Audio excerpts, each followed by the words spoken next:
Hi, good morning. I'm Yvonne Romero, and today I'll be speaking about my favorite chapter throughout the second portion of this course. So the chapter that interested me the most was chapter 5, which looked into neuroimaging techniques and looking into certain behaviors and patterns and conditions in patients, as well as different research methods, looking through behavioral patterns, into behavioral patterns and cognitive neuroscience. So the first thing we dove into was the different neuroimaging techniques for patients.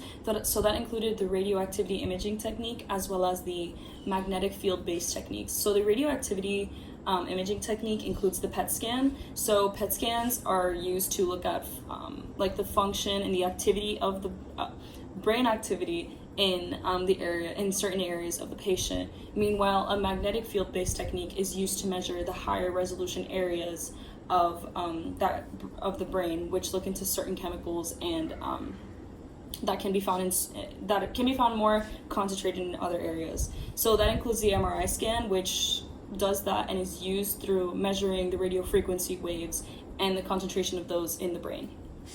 So we were able to also be introduced to fMRI scans, CT scans, and so much more, and seeing which one is beneficial to what, as it is a case-by-case scenario based on what the patient is, what condition the patient has.